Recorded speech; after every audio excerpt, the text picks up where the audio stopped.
Hello everyone, so I have the pleasure to be here with founder of SBG International, Matt Thornton, and brother of Matt Thornton, who's a coach in SBG. So today we're going to look at the mount, and I will try to maintain my mount on top of Zach. Good luck. I will suck very bad at that, although I'll try very hard. And then Coach Matt will look at my mistakes and will give me some advice, and we'll see how much my game changes because of that. You bet. So first thing is, when we'll talk about mount. Mount's kind of a defining position of jiu-jitsu, Brazilian jiu-jitsu, and if you look at all the different grappling arts, every warrior culture in the world has grappling arts. Mm-hmm. It's essential for when you knock the guy over with a sword, you gotta have some grappling. Mm-hmm. And most have cross-side stop, headlocks, things like that. Mount is very specific to Brazilian jiu-jitsu. Along with the guard, which is an upside-down mount, it's kind of a defining position. Mm. At a certain point in students' training, they're usually working always jiu-jitsu versus jiu-jitsu, or in the case of MMA, an MMA fighter against another trained MMA fighter. But in the beginning, if you were to take mount in a self-defense situation or in a fight, or even with somebody who might be technical but starts to get frustrated, they're going to use a lot of strength and they're going to use a lot, power to knock you off. They're just going to grab you and throw you off. That would be what the average human being would do. And so what I want to make sure you can do, how much do you weigh, Zach? 240. Okay, so you got somebody who's about 280. And how much do you weigh, Rokas? I think it's 180 based on 180, okay. So let's just say he has almost 100 pounds on you for sure. Mm-hmm. And I'm going to ask Zach to respond in the beginning, not with technical jiu-jitsu, but more just like what a big guy would do if you're sitting on him and it's a fight. And we'll see how you do. Right. Okay, so go ahead and lay down, Zach.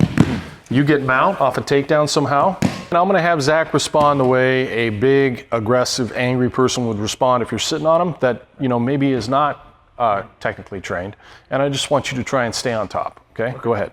And for here, Zach, I want you to focus on pushing on his body and rib cage and trying to knock him off you. Ready? Go. Okay, try again. Give you a couple shots at it. You ready? Yep. Good, and one more time. Try and stay on top, Rokas. Good, okay, so let's fix that, okay? So first thing I like to talk about whenever I'm teaching is base and posture, okay? Base and posture is where everything begins. And to begin with, I'm gonna teach you, we're gonna work primarily today from a low mount. Okay, so there's three basic mounts. First one is a low mount, meaning I'm kind of laying my weight on Zach and you'll see my hips are connected. Second one I call middle mount, and that's going to be here where my knees are pinched together, my feet aren't crossed.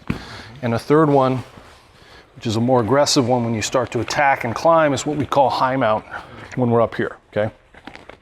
I'm going to start you at a low mount. And so what I'm going to do is I'm going to try and touch my feet together. If you look back here, sometimes call it prayer feet. So the soles of my feet are touching, I don't want them out like this, so they're always here underneath them. And then my upper body, my hands go wide at 45, okay? If you go here, you're vulnerable side to side. If you go here, when he bridges, you'll hit your head. So it's like this. My elbow is always slightly bent because if he grabs it aggressively and your arm's locked out, it can hurt, okay? Now when he grabs and tries to reel in my arm, I push into the mat. So try and overhook. Push into the mat. You have a lot of strength there when you do it that way, okay? So that's the first piece. Then I want to relax my upper body, okay? So if he goes to push me up, straight up, he's pushing dead weight and it's hard for him. Okay, go back down. I still have to respond, but we want to make sure we're relaxed. So go to push me up. Good. Go back. Then the first motion we're going to do is a swimming motion. So I'm going to kill the frames. So as he pushes me up, I'm going to move one hand at a time and swim back to the mat. Pushes me up. Don't do this because sometimes your hands can get trapped. Yep, and then you don't have a hand to post. But one at a time, you'll see I turn my shoulders, swim inside, push. That's different from he pushes and I lift my weight off him. As soon as you do that, he'll retract his arms and push somewhere else. But if he's holding me up, push, he doesn't really want to move his arms back because he has a feeling if he moves his arms, move your arms, I'll fall back on. Okay, so he pushes me up and I swim. That's the first motion. Just practice that a couple times.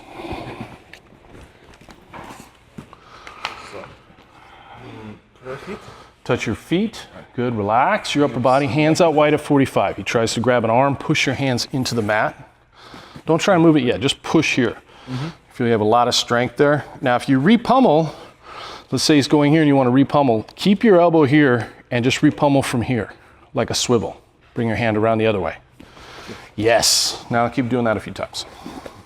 Good. First push into the mat and then repummel.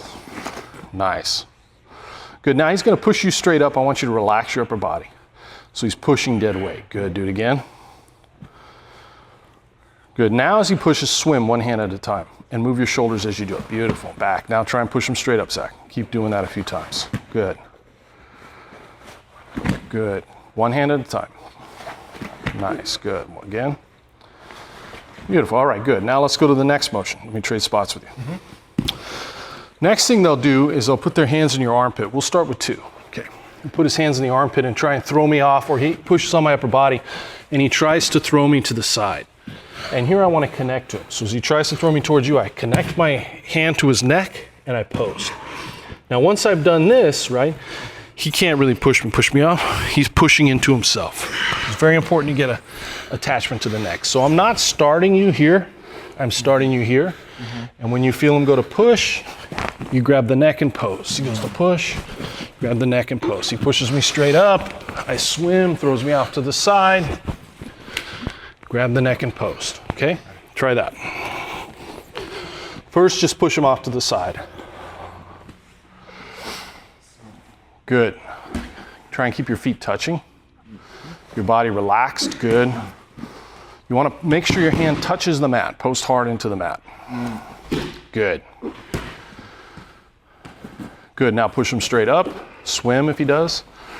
Good, now make sit up. Push straight up, throw off to the side. Good.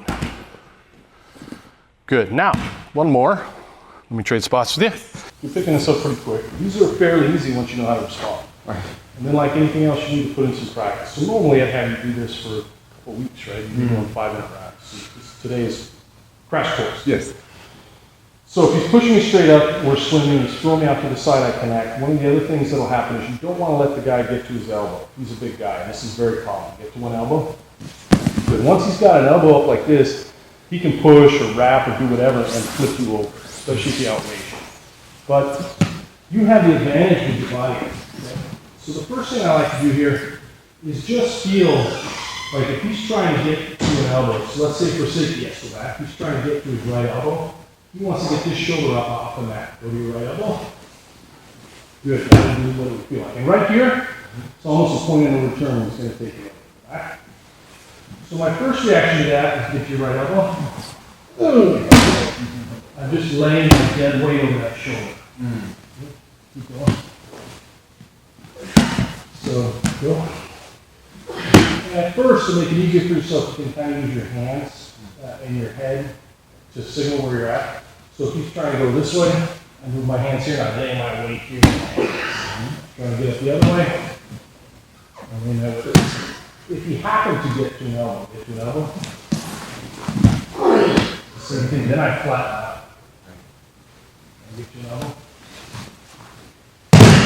So go ahead and try that. Prayer feet all the time.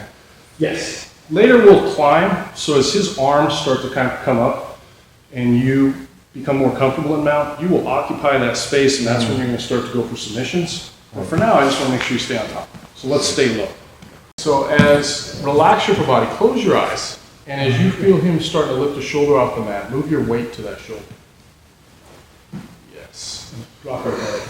Get heavy. Learn to transfer your weight into the ground. Good. Now if he gets to an elbow, let him get to an elbow. Throw your weight over the other shoulder. Throw your weight over that shoulder. Yes. Yes. Now, try a little more aggressively with some progressive resistance to try and get to an elbow tap. Good. Now, earlier you are, the better. You always want to be early in jiu-jitsu. So as soon as you feel that motion, shift your weight. Now let's go both hands up here towards me. Yes.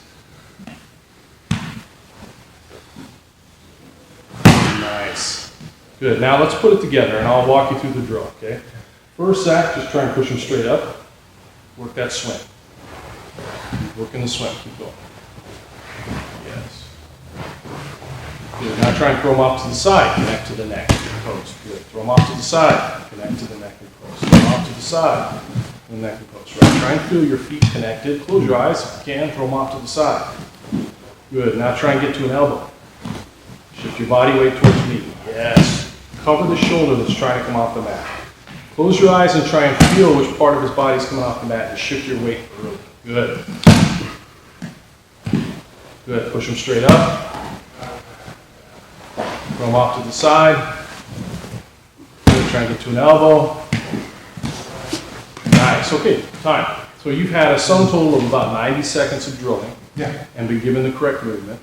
So let's go back now and we'll try exactly what we did at the beginning of the video, and I'll try to have Zach use some big guy moves to get off you. And you work, try and put into practice what we just worked. Got Normally you have a lot more than 90 seconds of For practice, sure. right? Okay. But the more you stay relaxed and connect your feet, the better. Eyes open? As much as possible when drilling, I like to close, but for now, since you had it's a short training, keep your eyes open, but stay relaxed. Stay heavy. When you're stiff, you're light. Right. So you want to stay relaxed. Ready? Go. A little late. Try and be earlier. Good. Good. One at a time. One at a time. You'll get caught. Yes. Stay relaxed. Push into the mat before you retract your arm. Yes. Nice.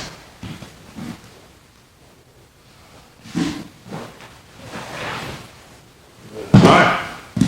What a difference time. Good. What a difference 90 seconds of drilling. Oh, yes. Right? Now, take that 90 seconds and extrapolate that out to 10 minutes of drilling, and you can see what a huge difference it makes. Right. Very much so. So now we'll do two more. Okay. So now we could keep going with big guy versus just throwing you off and practicing, and there's other movements we can do. People can see those in the mount videos. That kind of gives you an idea. Now we'll talk about, it'll get a little tougher because he's going to respond like a jiu-jitsu person actually would respond, okay? And first thing I'll do is demonstrate an input, okay? Let me trade spots with Zach.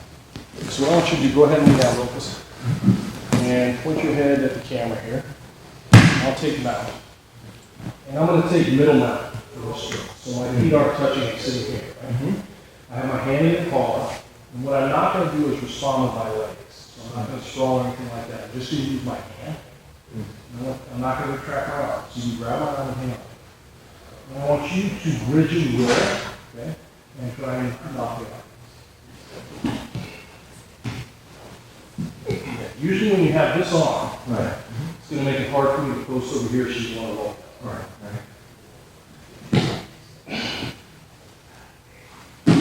Notice I'm not doing anything with my legs, I'm just using my hand. Okay, good. Now let's trade spots. I don't want you to use your legs, but you can use your hand, your head, whatever you want, and don't let me roll. Okay? And be careful, because we're going to go really fast and explosive. There you go.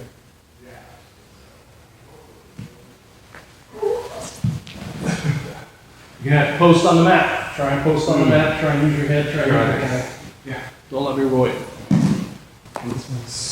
Yeah. Wherever you want. Okay. Ready? Yeah. Okay, so my point behind that is just once you learn how to do the UPA properly, which we're not teaching that in this video, but if I were, the other person should not be able to stay on top of you without using their legs. And it works very, very well. It's like magic. Like that's a very good introductory lesson. In fact, this is one the Gracies used to use when people would come in for classes. They'd take them out and say, try and knock me off. Of course, they'd stay on. And then they'd say, get on top and mount. How long do you think you can stay on me? And then just roll them right over. And when you don't know the angles and you don't know the technique, it's like magic. And you could easily have just done what I did to you to me in reverse once you have the correct upa. But there is a counter. Okay? And as I show you the counter now, we're getting into Jiu-jitsu versus jiu-jitsu. Against a big guy who's just going to try and throw you off like Zach was earlier, you wouldn't need this. But against somebody that knows what they're doing, you will. So now go ahead and take top on Zach. I'm going to let you go back to the low mount because we're working from low mount. You can put your hands out at 45. And I'm going to ask Zach only to escape by using the oompa, okay? And try and stay on top. Okay, go.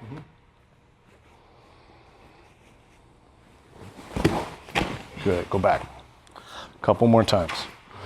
Post with your hands, do whatever you need to do to stay on top.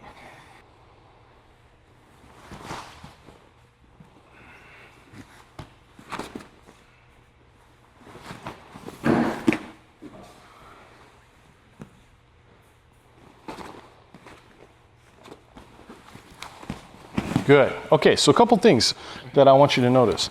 Even though he's doing a jiu-jitsu versus jiu-jitsu escape we're working now, all the stuff you did in the beginning was still really useful, right? Because you're learning how to use your weight and not let him get your posting arm. So that's why I don't like, one of the reasons why I think people have hard time, or a lot of people in jiu-jitsu have a harder time holding mount than cross sides, is because sometimes a lot of those details get skipped because we get so focused on playing the sport versus the sport. And even when you're working against another skilled jiu-jitsu player, those fundamentals of learning how to clear frames are so important. So that helped you, but you still got rolled, right? So now we need to add work into the lower body. I just want you to watch what I'm going to do with my hips.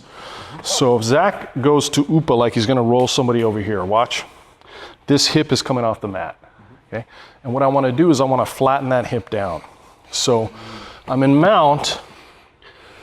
I'm in my low mount position, my hands are out wide at 45, and as I feel him go to upa, I shift my hips like this. So my right foot, my right calf is pinched up against his thigh, and I'm pushing, I'm sprawling my hips into the mount. Try and roll me, even if he has this arm. No. Right? So now he goes to roll me this way, I drop my left foot. Now with my right foot, you'll notice it's not even touching, it's up high. Okay, so he doesn't roll on it, and he doesn't knock me over. And what that looks like, have you ever done like a lizard walk or dragon walk? Okay, so I'm gonna lay down real quick. Go belly down on the mat and show me a lizard walk. Good, so I'm gonna make one change to your lizard walk, okay? Relax this knee on the mat and bring this heel up high. That right there is how you stay on top and mount. So you can imagine Zach's wrapped up this arm and he's gonna roll you towards me. So you smash that hip down and you make this toe light. Bring this leg up, knee off the mat, and this leg's light, yes. So let's practice it real quick. Lay down, Zach, with your head pointed that way. We'll go real slow. Take that low mount. The camera can't see, but I'm gonna let Zach have this arm. Let him have that arm. He's gonna overhook. The only thing I would say to you right here is be careful of putting your hand on the mat. You can get wrist lock yourself, so hug his shoulder. There, okay. Now, as you close your eyes, as you feel his right hip come off the mat, sprawl your right hip down, or his left hip, I'm sorry. As that lifts, yes, now make this light. Bring this knee up. So knee. Up high. No, bring this knee up high towards your head, like that. Got it. Okay, so that hip drops and this one raises. Now go back, touch your feet, and when you feel him go to roll, do it again. Very nice. Now see, if he was huge and you were a little late, your toe's gonna come up, he's not gonna trap your leg, and you would be able to transition to what we call side mount. So this movement is important for a lot of different reasons. Right now, we're just talking about staying on top. So one more time, he tries to roll you. Nice, bring this up light, like you want to touch your toes to the mat. Excellent, now he's gonna let him have your other arm. Hug his shoulder, let him have both. Now he's gonna roll you towards the camera, you're gonna sprawl this one down and make your right toes light. Lizard walk, so this sprawls down, yes, and that one's light. You don't have to touch the mat, just bring it up high. Do it again. Nice. Now try and close your eyes and try and be early. As soon as you feel him go, sprawl down. Beautiful. Go back. Try and keep your heel, your right heel a little closer to his body. Go again. Nice. That's perfect. Good. One more time. Good. Now, yeah, that's okay. You got it still. Now he's going to roll you towards me. You're going to go the other way. Good. Try not to grapevine his leg. So instead, I just want you to hug that heel up against the back of his thigh. Okay? Go again. So. Yeah, that's a grapevine. Here's where I want the pressure. Because if you hook with your foot and try and get a little lower, Here's better. If you hook with your foot and do it slow, Zach, and he stomps his leg straight, you can hurt your knee, but also you see how he clears his foot? Right. If instead, think of this, Kieran has a good word for this, a shadow hook. So think of that as a shadow that follows his leg, and as he tries to straighten his leg, just stick to him like glue. That's much more powerful, much harder to get rid of. Okay. So try and roll him towards me. Good, try and roll him towards the camera. Good, now we'll go just about 90 seconds. Zach's gonna start slow and predictable, and then he's gonna get a little sneakier, try and roll you right or left, and I want you to stay on top. Okay, go.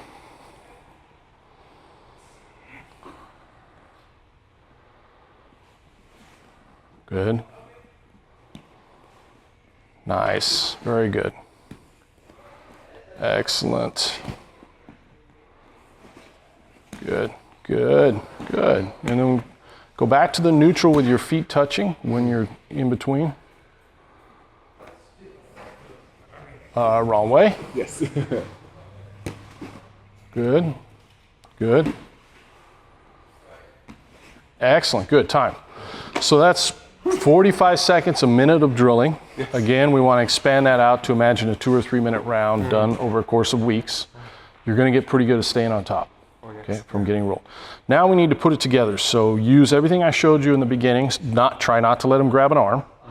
But if he does get an arm or you feel his hips start to come off the mat, then you engage the lizard walk, dragon walk. Okay, try it. Go ahead and lay down. Same game as before, a few minutes ago. All I want Zach to do is to try and escape by rolling you off with an oompa. Okay, go. One hand at a time.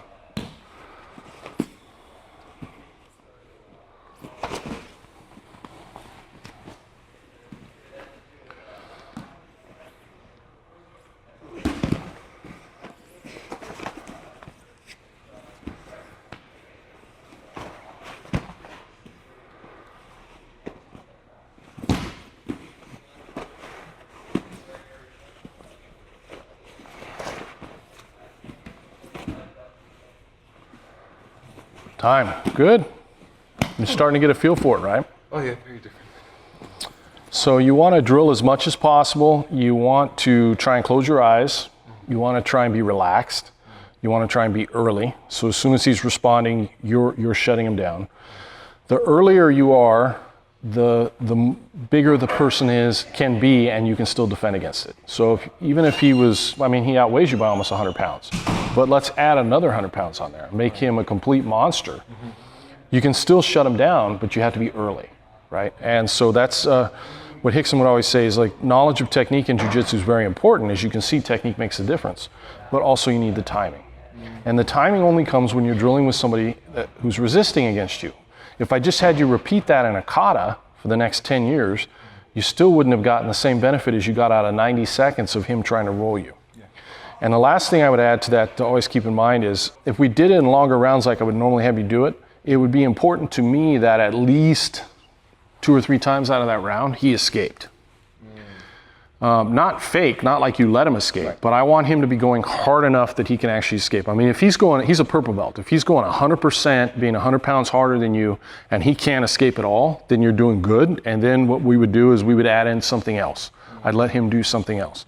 But generally speaking, if he goes 100%, 2 or 3 minute round, even if he's only trying to do one thing over and over again, he'll probably get it once or twice.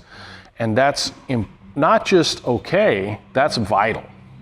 That means that the level of resistance that you're playing against is enough that you can actually gain timing for it. So the way I put it to the students is that failure it's not just okay, it's an essential part of the process. If it looks perfect and beautiful the whole round, you're not learning anything, right? And so now you should be able to stay on top pretty well with somebody who's just trying to throw you off and roll you. So we'll do one more round. We'll put it all together. I'll let him use any of those movements he can to try and throw you off and roll you. And we'll actually see if we can do about a minute, 2 minutes. Okay, you ready? Yeah. I'm just gonna give Zach, his instructions are to use big guy moves and roll you. His only way to not get out, in other words, he's not doing the elbow knee escape. He can roll you or push you off. Okay, ready? Stay relaxed. Go.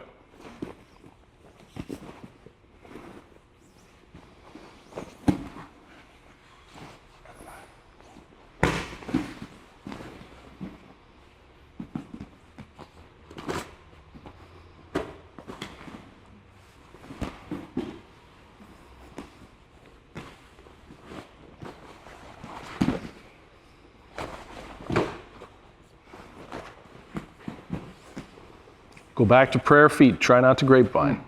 Good.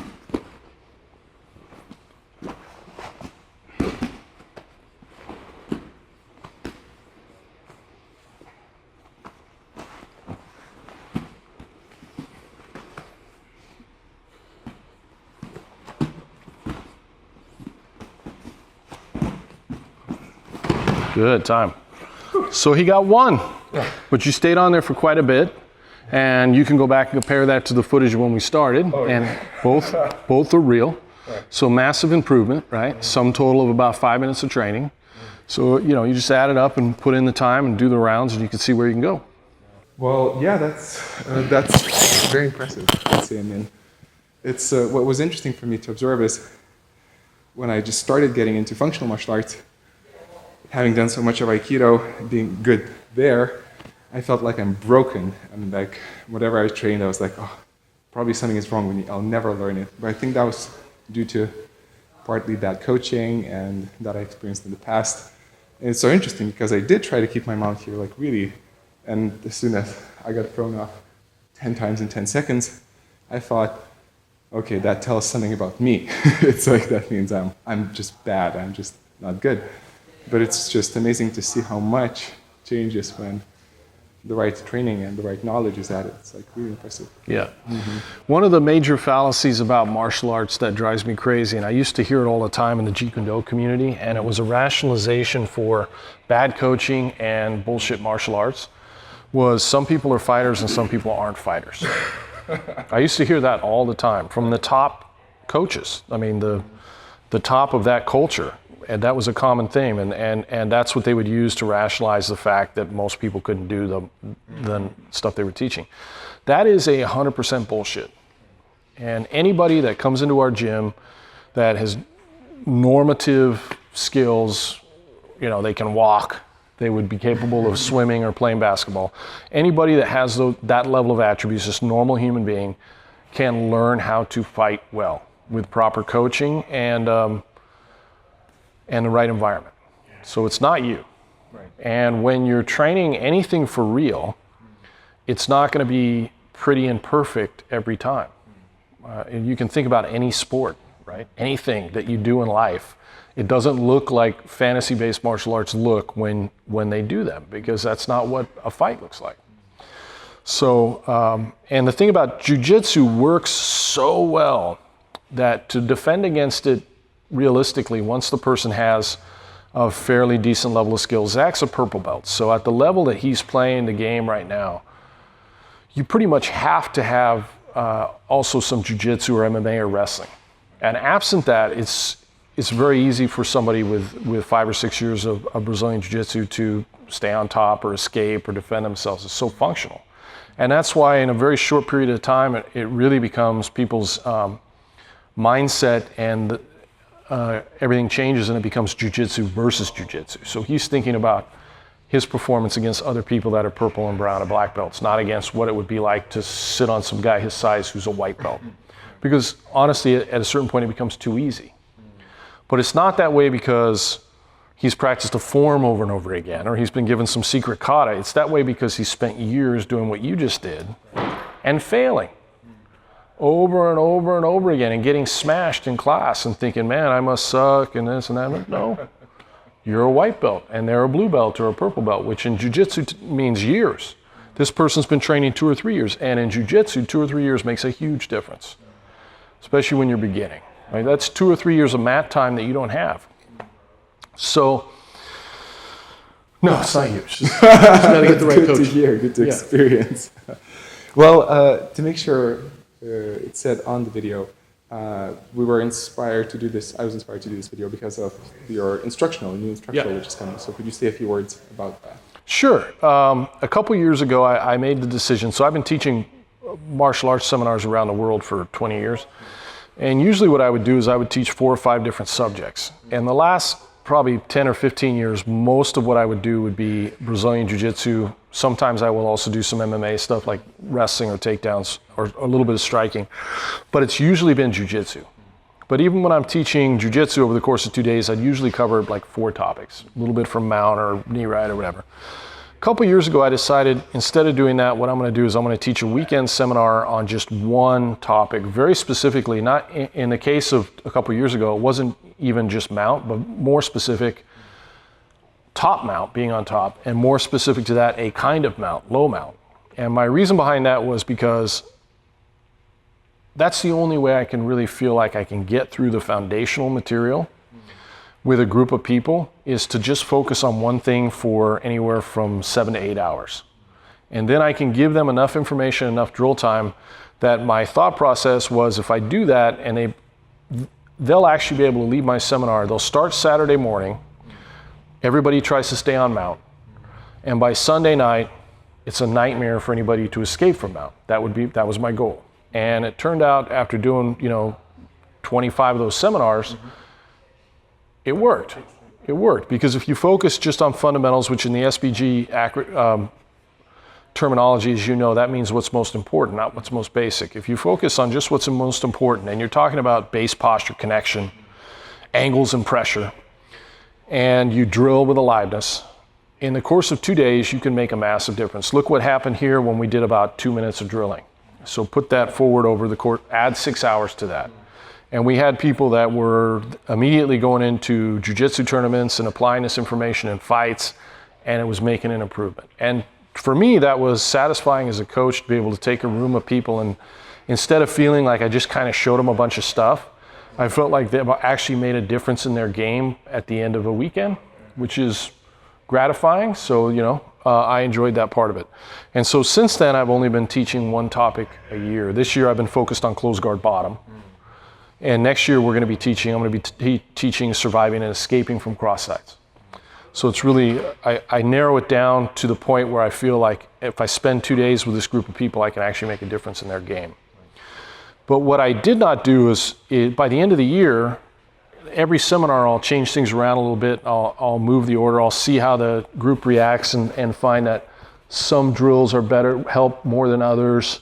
Sometimes teaching the information in a slightly different order can make a difference, explaining things a different way. So that by the end of the year, by the time I've taught 25 mount top seminars, I pretty much have it, what I feel is like a very good curriculum to get people better. And that's when we filmed it. So we wait till the end of the year. It was the end of last year. And then we shot the video, and I laid it all out step by step, so anybody that's at home can watch those videos from one through the end of them. And if you drill it, and we show you how to drill and do exactly what I say, then they too, in 2 or 3 or 4 days of drilling with their friends, can make a big difference in their mount game. And it'll be out in a few days. Yes, we're releasing it Monday the 19th. Monday the 19th. Okay, so very close. And it'll be the first chance for people to get it. It'll be at a discounted rate. That's only going to be for that time. People that click through your link can get the same rate. And if they have questions, they can always message me, or of course find me on SBGU. And there's a growing community there of people, and we share bonus videos and stuff there all the time as well. And SBGU, for uninitiated, that's Street Glass Gym University. It's an online platform. Yep, online platform. It has all our videos stretching back for 20 years, archived with a drop-down menu so people can pick. But also, and probably even more importantly than that, every week we're adding new videos, a roadmap curriculum for jiu-jitsu, for stand-up, and footage from my classes that I teach here in Portland. So not everybody, of course, for the last 20 years, I've had students all over the world, but usually they only get to see me a couple times a year, or when they come and visit me here. But now people can log on there and they can watch my class, what I teach here to my own students every week. And so it's kind of cool. Great. Well, that was a really good experience for me. Really great. Thank you very much. I expected a lot, but this surpassed my expectations. Good. So thank you very much. You're welcome. Thank you. Good.